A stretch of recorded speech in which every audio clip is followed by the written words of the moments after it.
What's going on, people? Nick J. Francis channel. Bro, Arsenal just drew 1-1 with Brighton and it feels like a loss. Do you know what I'm saying? The tale of two halves. That first half, I thought we played some good football and we should have probably gone into half time 2-0 up. The second half, oh my days.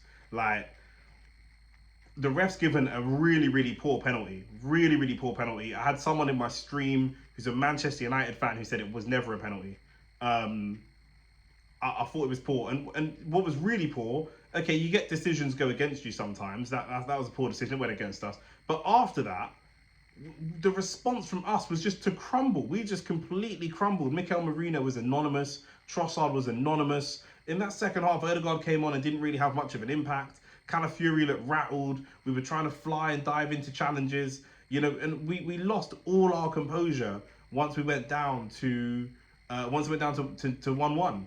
And that's what we gave Brighton the confidence to come and attack us and to come and try and put it on us and all of that kind of stuff. We gave them the confidence to do that because of the way that we responded to them getting that penalty goal. And before that, we're on top. We're completely on top. It's so bad for us to crumble in that fashion. It's not that we've dropped points. Brighton's a good team. It was always a difficult game. We've got difficult games coming up. But it's the nature of how we crumbled, for me, that is really unforgivable. And that has big problems for the mentality of this team. We need signings to come in. Yes, we have injuries, but we played all season about Tomiyasu. We played all season about Ben White.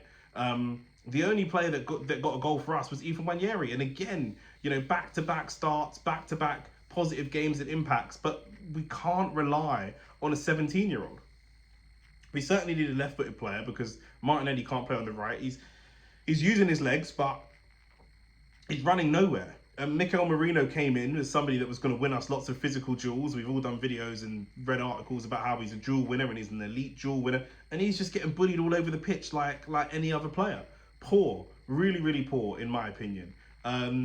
We had ample opportunity to go in and score a couple of goals. Declan Rice played a good free kick, low-driven free kick. Mikel Merino should have slotted it away. That's 2 or 3 times now Mikel Merino has not slotted away that kind of simple chance. And they keep creating set-piece situations that are focused on getting the ball to him or him, Partey, Gabriel, and they keep getting the ball to him, they keep getting the ball to Partey, and then these people are not scoring. And that's just that. Apart from that, I honestly feel like we don't deserve to drop points there. But the reality is we did drop points there, and now that's it. The moment's gone. It was a tale of two halves. And why João Pedro is bullying Mikel Merino off the ball or bullying Saliba off the ball, it shouldn't happen. It should not happen. And look, part of it is injuries. They had a lot of attackers on the bench and they came on, Minter and Mitoma and some of the other players that came on and had an impact in the game, and we only had Martinelli and Odegaard. Do you know what I mean? But to me, Trossard is the player that is more two-footed. He should play on the weak side, and Martinelli should play on the right side and on the left side because he's only got a right foot. So we're handicapping ourselves. We're basically only playing with one half of the team because we can only play from one side of the pitch. It was poor. It was just poor, really poor. The second half, like I say, was just completely just not at it, completely not at it. I think it was something like there's one point the stats came up, they had 2 shots, 2 on target. We had 1 shot, none on target. And then we got the ball in their 18-yard box and we're just passing it around. Someone just have a shot. Someone just kick the ball and have a shot. Yeah, last week we got a goal from Partey having a speculative shot and Jesus getting a little follow-up. Where was that? Well, why are we not doing that? Do you know what I mean? A lot of the goals we get are not necessarily clean. Nwaneri got to the byline, whipped the ball across, Martinelli scored. There was no one getting to the byline. We lost a lot of the physical battles in that game, and that for me is just unacceptable. Maybe it's partly down to that bug. There's a bug going around and people are not quite feeling fit and strong and stuff like that. So maybe that's a part of it, and maybe I can sort of chalk some of that down to just bad luck. But it's really poor to me to see some players on an opposition team who are not meant to be their big, strong players bullying the players on our team that are meant to be our big, strong players.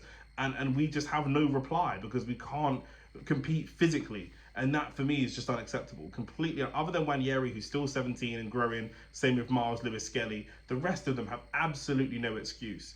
And it was just poor today. And they need to, be able to win from different positions. And sometimes you may need to win from a losing position. And that's just what it is, But to what I saw today looks like the Arsenal of old, where it looked like everyone's going to be looking in the league and thinking, if we can go and score against this Arsenal team, we can rattle them, and then they'll just fall apart and crumble. And that's how it used to be. It didn't matter if we were a goal up or two up or three up, because people knew that once they get one goal, they'll be straight back into it. And I don't think that that's the case for this Arsenal team. I've never felt that that's the case for this Arsenal team, but that was definitely how it looked today. That once, that game could have, people were saying in my chat from 80 minutes in, the game's done. Like, Arsenal never looked like scoring. Never, ever, ever looked like scoring at any point in the second half. And that's just completely unacceptable to me. Do you know what I'm saying? And in a week where Liverpool are playing Manchester United in a massive derby, anything can happen in that game. United's probably going to lose, but anything can happen. West Ham was a bit of a banker for Man City to get back onto a little bit of form and smoke them for 4-1, which they did today. So again, crucial things happening around us where we need to be in and around it, and we're just not, and we're allowing it to slip. And it's so poor that we have this continued mentality problem in the team. And I honestly am out of ideas as to what that problem is, but it needs to be addressed ASAP.